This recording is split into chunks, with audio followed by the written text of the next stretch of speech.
Good evening. Welcome to Getting Up and Running with Gatsby. Our guest speaker this evening is Tae'lur Alexis of Code Everyday IO. Hi everyone. My name is Jennifer Ponder. I am in Atlanta, Georgia. I am the Front End Track Leadership Fellow. And tonight's guest speaker, Tae'lur Alexis, she is a software engineer with a love for building accessible UI and founder of Code Everyday IO, of course. She is passionate about sharing her love for learning and helping people get into tech. Now we're going to move into our Women Who Code mission, which speaks to inspiring women to excel in technology careers. Our vision speaks to a world where women are representative as technical executives, founders, VCs, board members, and software engineers. And please take a look at our code of conduct. If there's anything that you want to let us know of, please reach out to us, front end at Women Who Code. We definitely want this to be an inclusive and collaborative environment where everyone feels welcome. And if you'd like to take a look at the full code of conduct after this webinar, you can log on to womenwhocode.com/code of conduct. Now, just some information about the Women Who Code front end track. You can register for events and also become a member from our page, womenwhocode.com/front end. Also, if you want to email us to become a part, if you want to do a webinar, front end at womenwhocode.com. If you want to join our Slack, we do have that available. But if you're having any issues, you can definitely send us an email as well. And you can also find us on Twitter. We have our social media page at WWCode front end. And also you can find us on Instagram at WWCode front end 1. And now, without further ado, I'm going to turn it over to our guest speaker this evening, Tae'lur Alexis. All right. Hi everyone. Hopefully you can see my screen. Let's see. All right. So today I will be sharing with you a high-level overview of Gatsby.js. It is a framework that's used to quickly generate static websites, and it uses React in the front end for the components of the UI, and it uses GraphQL to manage the data. All right. So what will we learn today? We're going to be learning, of course, what Gatsby is and how it works, what the advantages of a PWA is over a traditional web app. A PWA, if you don't know, is progressive web app, and I'll go over that shortly. And as well as how does React and GraphQL interact to produce a Gatsby application, and what the difference is between Gatsby starters and Gatsby themes for those who may be unaware, and I'm fairly new to it as well. And what are some ways to make Gatsby applications more accessible? So what is Gatsby? So Gatsby is a static site generator that provides a CLI or command line that provides like a set of commands that allows you to quickly generate a progressive web app right out of the box. They usually provide offline support using service workers. Service workers caches your files and everything, so that's how you get the offline experience. And also a key feature of PWA or progressive web app is responsiveness. So usually Gatsby websites are responsive like right out of the box, or that is the goal. And it is built with React. React is a UI library that Gatsby utilizes to build out the pages and the content. So I guess like a quick example, because I usually like to provide like practical examples of what I'm talking about. If we go to like the React website, if you can see, everything on this website consists of components. And for those who are already like up and running and like up to speed with React, you may already know what components are, but I just want to make sure that everyone of like all skill levels and experience levels can follow along. So I'll quickly go over what components are. They're just reusable bits of code that you can like use many times like all over your application. So this like navigation bar, for instance, can be a component, and it can be like reused like all throughout the site without having to recreate a navigation bar on every single page. So if I go to the blog page, boom, the nav bar is still there. If I go to the docs page, it's still there. Community page, still there. All right. Let's see. if we go back, all right, here we go. All right. And also Gatsby provides hot reloading built in. So that means that you can add changes to your website without having to refresh the page. So here are the prerequisites, what you must know and should have installed. So you should have Node.js installed as well as Git. You should be able to kind of like learn, or I guess before you should work with Gatsby, it is best if you already have a little bit of knowledge of Git as far as just being able to create a repo and knowing how to like merge and create branches and stuff like that. And you should also have the Gatsby CLI installed. And in order to install that, you just go onto your text editor or terminal, and you would run npm install -g, which stands for global, which means that whatever like the command that you're about to install right now will be installed all throughout the application. So therefore, or all throughout the terminal. So that means that, you can always just keep using like what you're installing anywhere without having to like reinstall. But anyways, yeah, you would run npm install -g gatsby -cli in the terminal. And then if you want to see like any more like commands that the Gatsby CLI provides you, then you would run gatsby -help. You should also have a text editor. And like I said, basic knowledge of the terminal as far as like being able to change directories and create directories, like that's pretty essential. Basic knowledge of JavaScript and React fundamentals. To kind of get a little bit more like in depth in it, you don't have to be an expert in React or JavaScript in order to get up and running with Gatsby. The way Gatsby is set up is to make it easy for you. So as long as you at least know like the basic data types, functions, arrays, and as long as you like know like the basic JavaScript concepts and everything, you should be good. As far as React goes, if you know a little about what components are, which like I said, is just a way for you to create reusable bits of code in your application, as well as what props are, which just stand for properties. And that's just a way to kind of like build on components. It provides like more information like for your components and everything for you to like reuse as well. Yeah, that will lessen the learning curve. But the way the Gatsby documentation is set up, the way it's been revamped, is that it's really targets people of like all backgrounds. So even if you don't have much experience with web development, I can really assure you, and I don't work for Gatsby, but I can assure you could probably follow along with the documentation because it assumes that you have no knowledge of web development. So yeah. And let's see. Oh no, wait. Let me see. Let's go back to where we were supposed to be. Sorry. All right, so the quickest way to generate a Gatsby app. You would install the Gatsby CLI, then do the npm install of the Gatsby CLI globally. Then you would create a new site. And in order for you to create a new site, you would do lowercase everything. Because I was using bullet points, it automatically capitalizes the first letter of like every sentence that I did, or every bullet point. But you would do lowercase Gatsby, new Gatsby-site, and to break down what that means, new generates a new app for your it generates a new Gatsby application in the terminal, and then Gatsby-site is going to be the name of your website. And then you would navigate to the site folder, and then you would do cd Gatsby-sites, and then you start the development server by typing in Gatsby develop. All right. And then you would check out your new site at localhost 8000. And the example I'll be using today will be actually one of my favorite sites to go to, which is Dan Abramov's Gatsby site. So this is his sites. And this is what we'll be using to kind of like test and kind of like go through.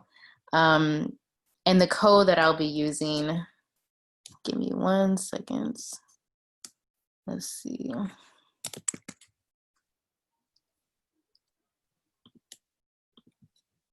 Share. Tae'lur, I think your screen may not be showing again. Okay, we got your back. Sorry. All right, and so the site I'll also be using is my actual portfolio site that I built with Gatsby. It's pretty simple, but the code is what I wanted to focus on. As you can see, I just have a simple website that just has like my name, my job title, and just a few tabs that actually like are external links to other sites. So this will redirect to my dev.to or dev.to page. My resume will go to the PDF file of it, and then the GitHub will go to my GitHub. And so yeah. All right, let's see. All right, so let's go over some Gatsby basics. So if we go to the code, all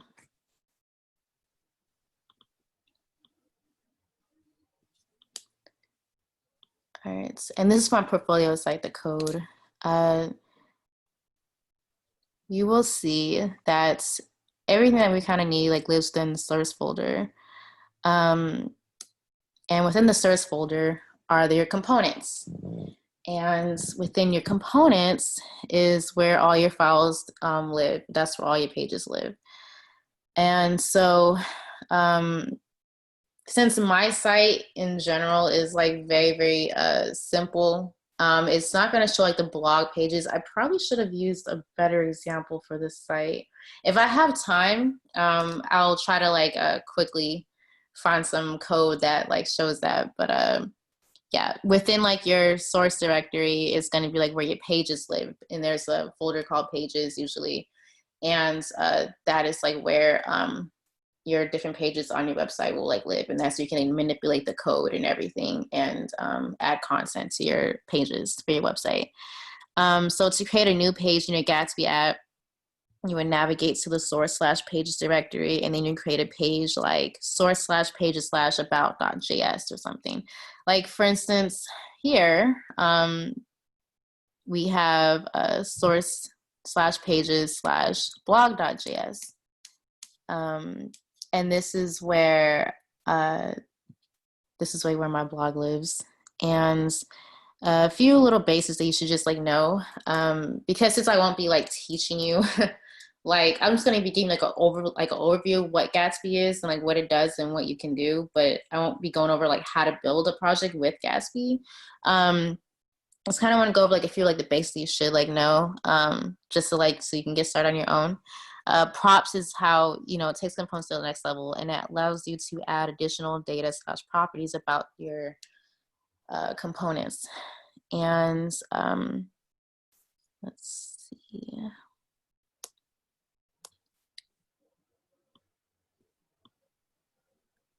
All right, so if we go over styling, all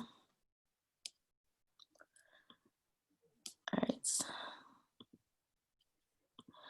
So as far as styling, it's fairly simple. To add global styling, which means applying styles to all over the application, not just to a specific page on your sites, you just create a CSS file in the styles folder.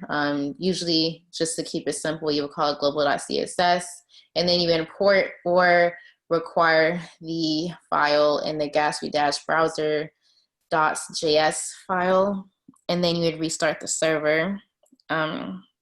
Again, to restart the server, you would just hit stop. I think for Mac, it is a Control S or Command S, one of those. You would just do that, and then you would just type Gatsby develop, and it'll restart the server for you. And it supports CSS and JS, Post CSS, Sass, JSS, Stylus. It's pretty simple and easy. All right, so now let's get into something that you may not be familiar with. I'm not too familiar with it yet. I haven't necessarily used it yet, but I have been doing some research on it, and that is on Gatsby Themes. So Gatsby Themes are different from Gatsby Starters. Gatsby Starters, if I wanted to give a simple example of what a starter looks like, it would actually be pretty similar to Dan Abramow's because everyone has now used um, his starter for their own. I think including mine actually. I've used it's based off of his website. It basically provides everything you kind of need to get like up and running with like a simple website. So it allows you to post has like your blog posts. His in particular has the light and dark mode, which if you were to fork his like repo over, then you can get exactly the same features. And also just some like basic like links and everything. There's some more examples that I'll be able to show you a little bit later on, hopefully. But yeah, Gatsby sliders are sites with pre-configured functionality for a specific purpose. It's a lot like I said, like built-in blogs, and then you can customize. So basically the purpose of a starter is to provide everything that you would like need, probably too much that you need. Doesn't allow too much customization in the beginning, but after you've installed it on your terminal and everything, after you got like up and running, then you can customize from there. Themes differ because you can kind of like pick and choose exactly what you want. And it's also a great option for those who may have started off their Gatsby site by downloading or installing a starter and don't want to have to get another starter again because it just would be too much code, too much confusion, and it would probably break at some point while you're trying to change starters. Themes, you're able to kind of like pick apart what you want. It all lives inside of an NPM package. You're also allowed to create multiple sites that you want, like as many sites as you want with Gatsby themes, and extract what you don't want. So it just removes like a lot of a hassle, unnecessary tools and features you may not even want. So let's get into creating more accessible React UI. For those who may not know what accessibility is the ability to make sure that your user experience of your website is able for those with disabilities to navigate. Like for instance, one of the biggest concerns or issues that goes on with websites is color contrast. So on the web, the use of complementary colors is about finding shades that provide enough contrast between the content and the background for anyone with low vision impairments and color deficiencies. So for those who may be colorblind, it's just being able to make sure that your colors contrast enough that it doesn't blend, it doesn't blend in too much together. So like for instance, like putting black text on a white background, that's enough contrast for everyone to see for the text to be readable against the background. Will not be a good example of good color contrast. Would be putting yellow text on a pink background. That would be hard to decipher and read what's going on, therefore alienating a lot of your users. Some good tools to like use if you want to check the color contrast is actually Chrome DevTools has it already for you, and I believe if I can go to where it says. Let's see. Oh no. Yeah. There we are. Inspect.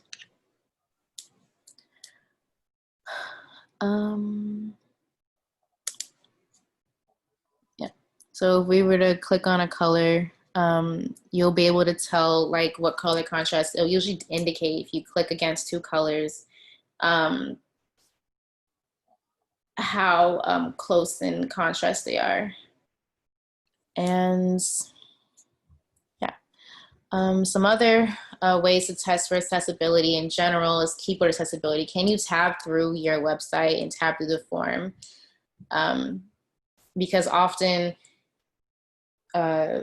people with disabilities use screen readers, and which announces the elements on the page that you are clicking on. And so that's a very, very like key thing to keep in mind of. Resizable text. Can the text in your application be resized to 200%? Just enlarge is like, is the text on your page, am I able to enlarge it? So if I can't see small text, can I enlarge the text and make sure that it's readable for me? And also consistent menu navigation, and as well as always providing like text alternatives to images and videos. Just in case if an image or video does not load, or if the person cannot see images and videos, will they still be able to like understand like what is going on? So providing very descriptive, detailed alt text is very important. It's always good as a developer to always keep in mind to code with mindfulness and not just coding for yourself. You're coding for other people, and you may not know what disabilities they may have. And so it's just best to assume and to just code with accessibility as a priority and not as an afterthought. So now we're gonna go over to accessibility with Gatsby, the ways that Gatsby ensures accessibility. So quick tips and features to know.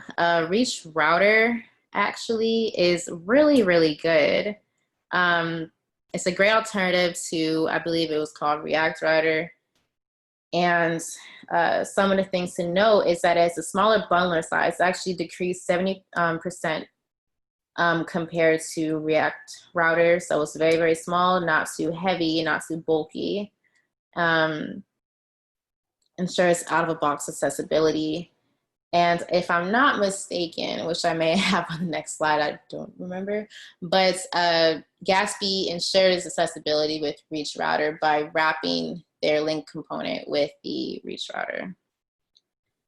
And also with Gatsby, so we like render in the clients without making requests to the server to fetch an HTML. So the pages load up pretty quickly, which is also the key to how Gatsby is very like high performance. And for increased accessibility, it's good to add up manifest files here to up your PWA score. And shortly, I will be going over the lighthouse testing, which is a way for you to test the how much of a PWA your app is, which basically confirms whether or not your website is accessible, and I'll go over that shortly as well. And then there's also Gatsby's manifest plugin, which creates a web manifest file. So you would install, use the npm install -- save Gatsby - plugin manifest. And also it's make sure to provide offline support, which is what you use a service worker for, which a lot of Gatsby sites are, come out of the box with. They run in the background and cache your files for an offline experience. Yeah. So one of the things I want to talk about was the ESLint plugin JSX A11Y package.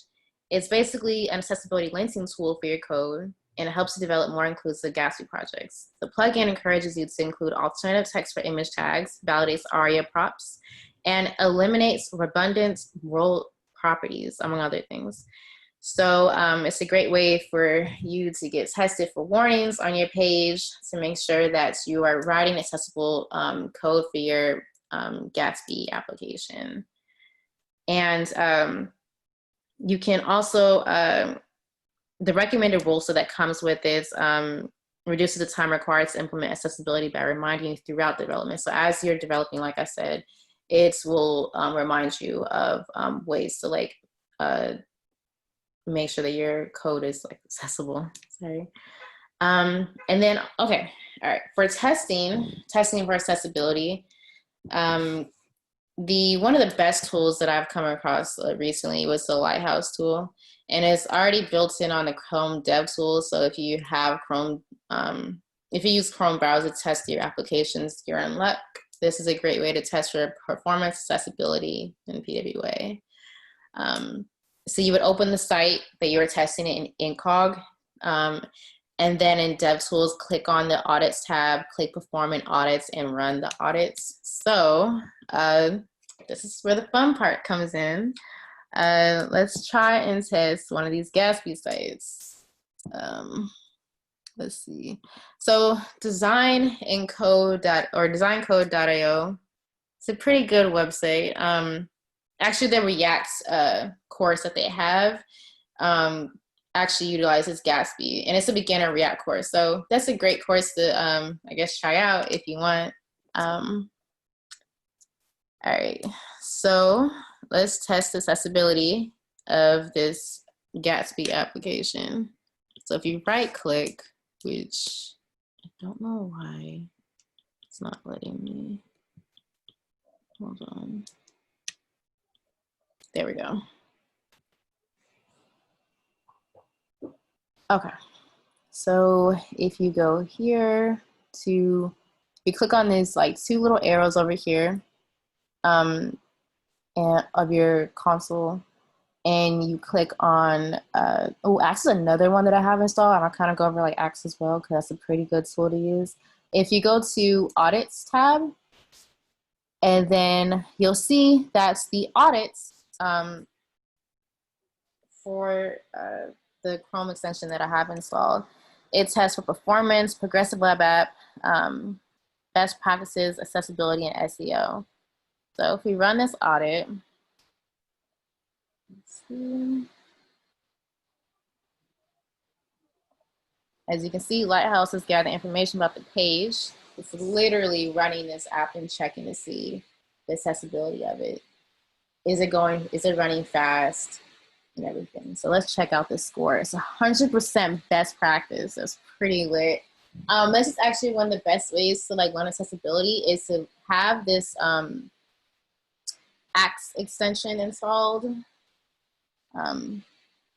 Or, well, I'm using a Lighthouse tool, which is already built into the Chrome devs, but then there's also a tool that I have installed called Accessibility, which I'll go over that in a minute, because that one's pretty cool.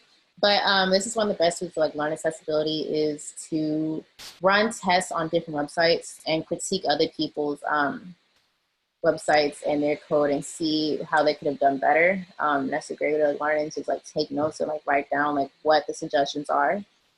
So yeah, the performance is at 23.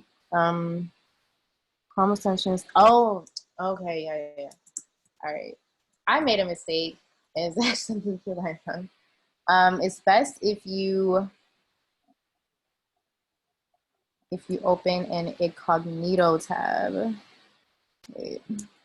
Oh no. Okay. Let's go here. There we go.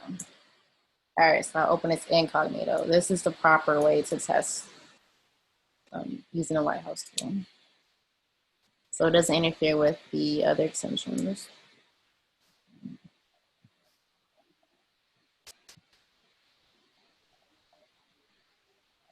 Excuse me for my laptop. Oh no. Okay. There we go. All right, let's try this again. Audits. There we go. All right, now let's run this video.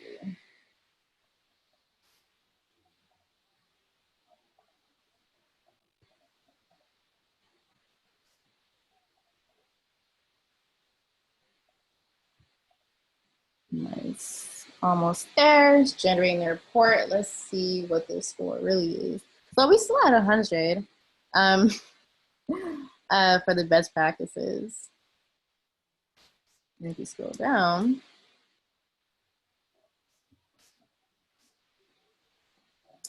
we will go over and you will see diagnostics, minimize main thread. So diagnosis is more information about the performance of the application. These numbers don't directly affect the performance score. Reduce JavaScript execution runtime. Let's see. Let's go over what this means. Consider reducing the time spent parsing, compiling, and executing JavaScript. You may find delivering smaller JS payloads helps with this. So I guess it's providing like it passed audits. This is showing you what all tests that the website passed, that this design code.io passed. So minified the CSS, minified JavaScript. These are good things to like take note of to produce more accessible code, more high performance websites and everything. Properly sized images, which actually I believe, if I'm not mistaken, Gatsby has a plugin. I think it's called Gatsby Image, and it's a great way to reduce the size of the image and like make sure that it loads up pretty fast on your website, which I need to actually do. Avoid multiple page redirects. Oh, there was a warning. It does provide you warnings, which is pretty good, pretty cool. And just quickly, I wanted to go over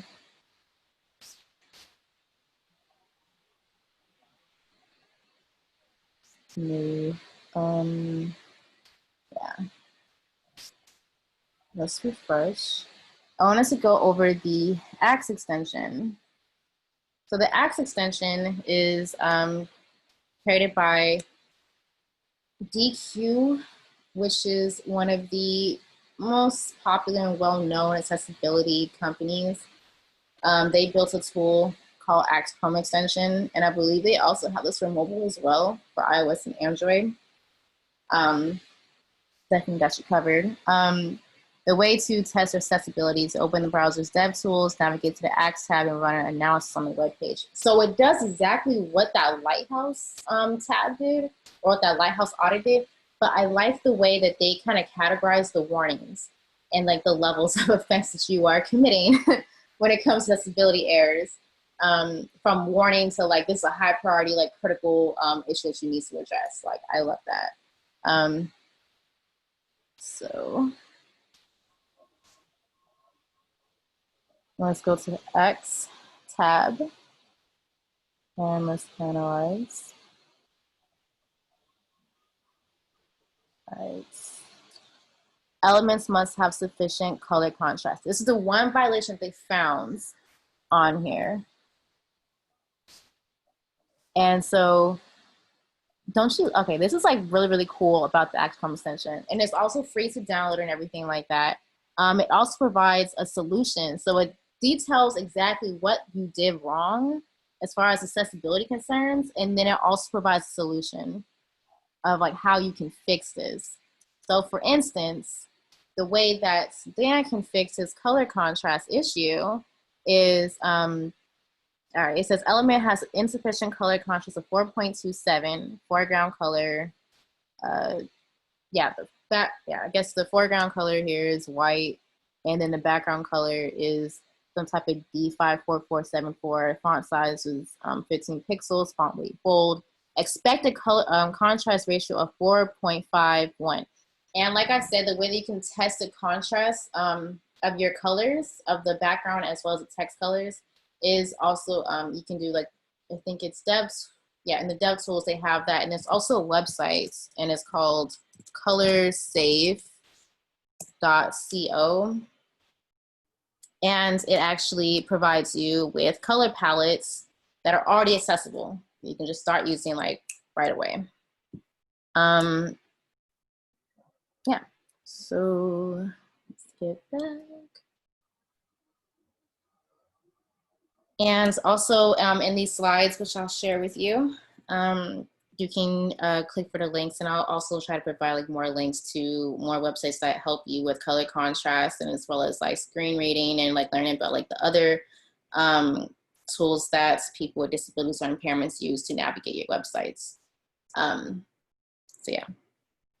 And then lastly, I wanted to go over deployment very, very quickly. My website isn't actually deployed with Netlify, but it's pretty the way that Netlify and has simplified the deployment process is pretty good. I would say for someone who's a front developer, does not know anything about deployment. And Netlify has been one of the better sites that's been able to let me deploy sites like pretty quickly and pretty fast and have everything like up there. So you would stop the development server, that Gatsby develop command that you used to develop and everything, you would stop that. And then you create a production build of your sites. I believe the command is Gatsby build. And then you would view the site, the production site live via Gatsby serve, that commands, and then you create a Git repository, link to your repo on Netlify account after you connect your GitHub to your Netlify account. And then configure your settings, and then you just let it build, and then boom. And I will also provide one of the best articles that are simple, straight to the point on how you can deploy your Netlify or your Gatsby site with Netlify. So yeah, I hope everyone has enjoyed it. Thank you. All right, thank you for that presentation today, Tae'lur. Okay, we're going to take about 5 minutes of questions from the audience. So if you all have any questions, you can just pop them into the chat or the Q&A box. And then we're going to have some closeout remarks before the end of tonight's webinar, and also a thank you to our sponsors before the end of the night. Thank you.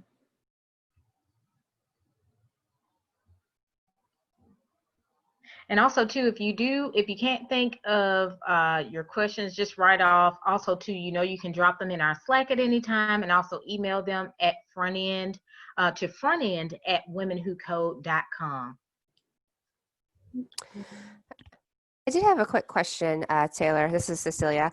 Regarding yes. Regarding the GraphQL implementation, pretty interested in that. As far as, have you used that with any kind of services to make API calls, or is it pretty much anything that can be static site generated with Gatsby?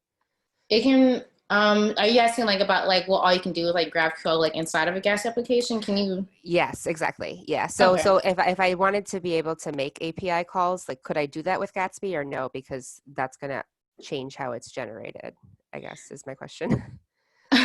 Okay. All right. So I'm not a complete expert on it, but I believe you can. I do know that you can call data from I believe WordPress, just different plugins that you can use and everything. I think that's in the documentation. The documentation has the answer for that for sure. Okay. Yeah. Great, thank you. And then Tae'lur, I just want to ask, because now that Gatsby's taken off everywhere now, have you noticed more small businesses or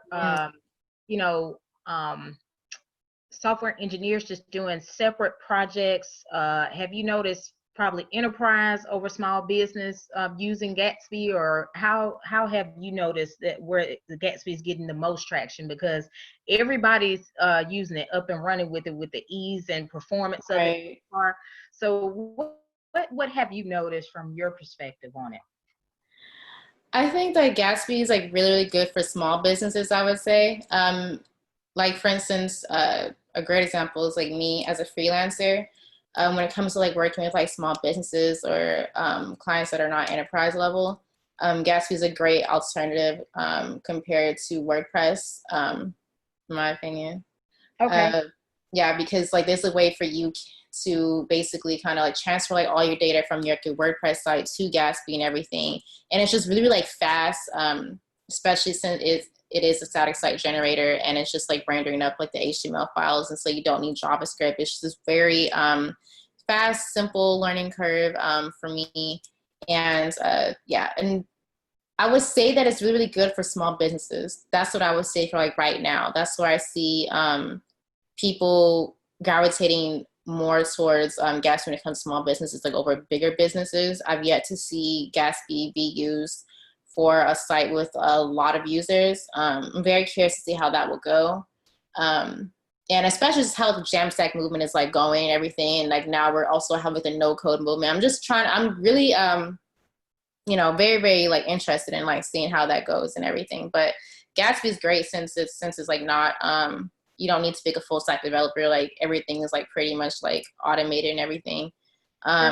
I think it's a great way, especially for like front developers, to like really start getting like clients and everything. It's great to, I would say, build portfolio sites, blogs, and just like smaller projects, I would say, for right now, in my opinion. You noticed too. Okay. Okay, cool. Well, thank you for that. Thank you. And it looks like we have a couple questions. Oh, really? I don't see any. You probably won't be able to see it on your end, but I'm just going to read these. C Pure says, how long do you find the setup is for reaching a Gatsby site from start to finish? And finish meaning like online and functioning.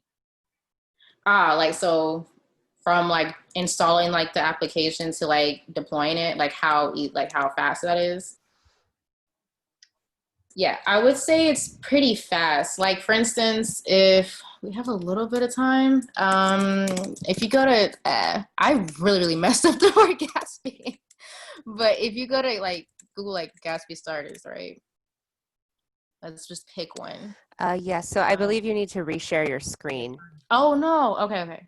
Thank you. Let me see. That would actually be, yeah. All right. So, if you just like click on like one of these sites, you can actually quickly deploy to like live, whatever. If you connect your Netlify account, I think that is, yeah. You connect your Netlify account to your GitHub, and you just click on like the little like Gatsby cat down here for like a starter. I hope there's like nothing like, yeah, okay, yeah. I can't go like past that or else like, but after you like complete like a couple of steps, it'll quickly like go like straight to like live, and then like boom, it created your GitHub repo, and it also deploys your site live with like Netlify all in like one click, and that'll just like with the starter. And you can do that for any of these. And so I would say like it could really take, like if you just do it like that with the starter, it could take like less than like 3 minutes, like literally, for like your site to like up and running. And if you were to like install it like in the terminal and everything, and like kind of like build it out like that, and manipulate it first before you deploy it could take a good like 5 to 10 minutes. So like deployment's like pretty easy.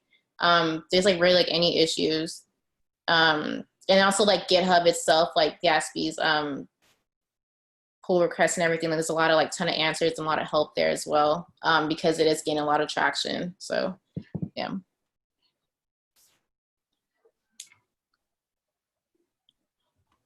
Okay, so we have another question. Do you have any suggestions for beginner projects using Gatsby, for a front-end newbie using Gatsby for the first time? Yes. Okay, so definitely the portfolio site is a great start. Especially when you're a front-end newbie and you're just getting yourself like out there and you're trying to get like a job. A great way to get yourself out there is to have a technical blog. So just like how Dan Abramov has his Overreacted blog site, which is made with Gatsby. This is a great way for you to kind of like show off like what you do know. You don't need to be an expert to start blogging. You just start. And a great way to get like promotion for your blog posts is to like post them on like dev.to or Medium or Free Code Camp, Hacker News or whatever, and redirecting that traffic like back to your personal site, to your Gatsby site and everything. So that's one way to like really start, and that just like knocks like everything out. You can have your blog site also be a portfolio site, which is also a great idea for Gatsby. Let's see. There's also a tutorial, I believe, on the Gatsby official website, and it is gatsby.org. And there's definitely tutorials. There's one where you can build an e-commerce site with Stripe, I believe, if I'm not mistaken. Wherever it is. Wait, I forgot where it is.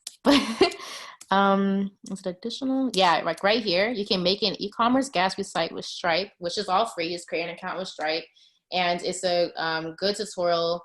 And you can just build like something like, let's say you're selling like a PDF, like just fake, just like a free site just to show off like, like what you can build, right? That's what you're doing for your portfolio, to get a job and everything, just showing what you can do. It doesn't have to be fully functional. You don't have to sell the product or anything like that, but just show that you know how to integrate Stripe into your Gatsby application And the process should be like fairly simple.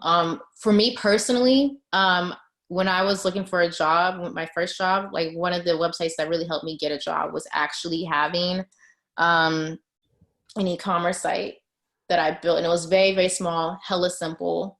And I think I was copying like American Apparel's like their site layout. So very, very simple designs, couple pictures, prices, boom. Yeah, those are my top suggestions for like portfolio projects. It doesn't have to be too extravagant. You don't have to spend a lot of time on it. Another example for Gatsby site is a recipe app where you just post like your recipes and everything. And you create like a search feature where you can search for the recipes. So yeah, I hope that was a good answer for you. Awesome. We're just going to check and see if we have any more questions. Don't see any questions in the chat or on the question and answer. Okay, awesome. Thank you, Cecilia. And thank you to you, Tae'lur. Looks like we got another. Okay. All right. So it looks like I was just saying thank you for answering. Really helpful. Oh, thank you. Thank you, Kat DeLuna. And thank you, Donna. Oh my gosh, I can see them. I can see the I can see the messages. Okay, so what we're going to do now, we're going to go back into the rest of the presentation here. I'm just going to be showing you all some closing remarks this evening. Just a second here.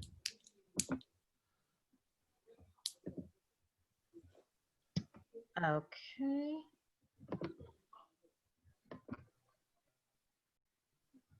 Okay, so what we have coming up, if you all noticed, we do this